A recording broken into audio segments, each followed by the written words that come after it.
வணக்கம், வலையோசை சேனலுக்கு உங்களை அன்போடு வரவேற்கிறேன். இன்றைக்கான வீடியோவில் நம்ம பார்க்க போகிறது ரொம்பவே சிம்பிள் அண்ட் குயிக்காக பண்ணுற மாதிரி சப்பாத்தி பூரிக்கெலாம் ஒரு பெஸ்ட்டு சைடிஷான கருப்பு கொண்டக்கடலை வச்சு ஒரு சூப்பரான குருமா எப்படி பண்ணலாங்கிறத வாங்க வீடியோக்குள்ளே போய் பார்க்கலாம். வீடியோக்குள்ளே போகிறதுக்கு முன்னாடி நம்ம சேனல் வலையோசையை நீங்கள் புதுசாக பார்க்குறதா இருந்தால் என்னுடைய மற்ற வீடியோஸையும் செக் பண்ணி பாருங்கள். உங்களுக்கு பிடிச்சிருந்துச்சுன்னா சப்ஸ்கிரைப் பண்ணிக்கோங்க, பெல் ஐக்கானையும் ப்ரெஸ் பண்ணிக்கோங்க. ஃபஸ்ட்டு கொண்டக்கடலையை நல்லா வேக வச்சு எடுத்துக்கலாம். கொண்டக்கடலையை நல்லா வாஷ் பண்ணிவிட்டு ஓவர் நைட் சோக் பண்ணி வச்சுருந்தேன்.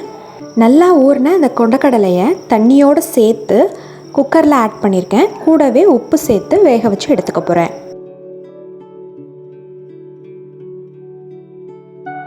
பாருங்கள், நம்ம கொண்டக்கடலை நல்லா வெந்துருச்சு.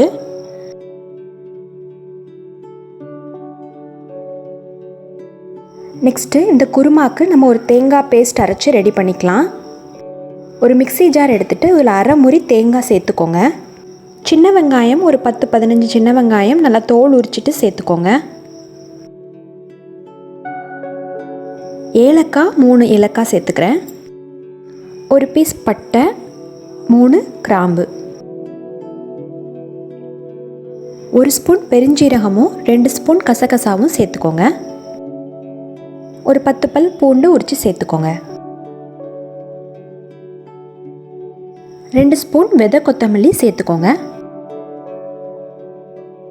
உங்கள் காரத்துக்கு எவ்வளோ வேணுமோ அவ்வளோவுக்கு பச்சை மிளகாவும் மிளகாவத்தலும் சேர்த்துக்கோங்க. இது ரெண்டையுமே சேர்த்துக்கோங்க. அப்போ தான் அந்த குருமாவில் பச்சை மிளகாவுடைய ஃப்ளேவரும் இருக்கும், மிளகாவத்தலுடைய ஃப்ளேவரும் இருக்கும். அவ்வளோதான். இப்போ இது எல்லாத்தையும் நல்லா ஸ்மூத்தாக அரைச்சிக்கோங்க. நம்ம குருமாக்குள்ளே மசாலா இப்போ ரெடியாக இருக்குது. கொண்டக்கடலையும் வேக வச்சு ரெடியாக இருக்குது. வாங்க குருமா ஸ்டார்ட் பண்ணலாம்.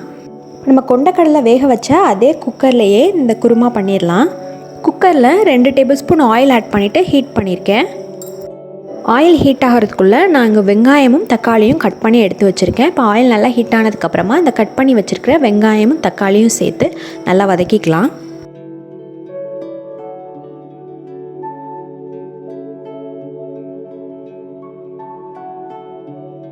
வெங்காயமும் தக்காளியும் நல்லா ப்ரௌனாக வதங்கணும்னு தேவையில்லை, ஓரளவுக்கு வதங்கினா போதும். இப்போ நம்ம வேக வச்சுருக்கிற கொண்டக்கடலையை அந்த தண்ணியோடு சேர்த்து ஆட் பண்ணிக்கோங்க.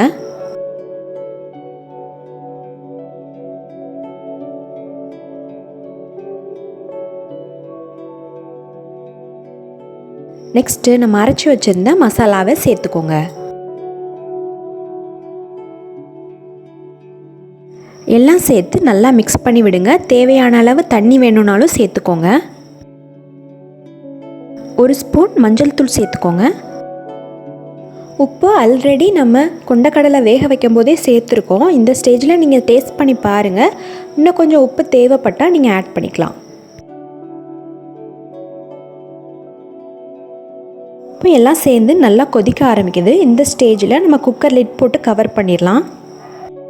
இப்போ லிட் போட்டு கவர் பண்ணியாச்சு. ஒரு 4-5 விசில் நல்லா விட்டுட்டு ப்ரெஷர் எல்லாம் அடங்கினதுக்கப்புறமா ஓப்பன் பண்ணி பார்த்தீங்கன்னா நல்லா எண்ணெய் எல்லாம் பிரிஞ்சு சூப்பரான நல்லா கமகமன் வாசத்தோட சிம்பிளான கொண்டக்கடலை குருமா ரெடி.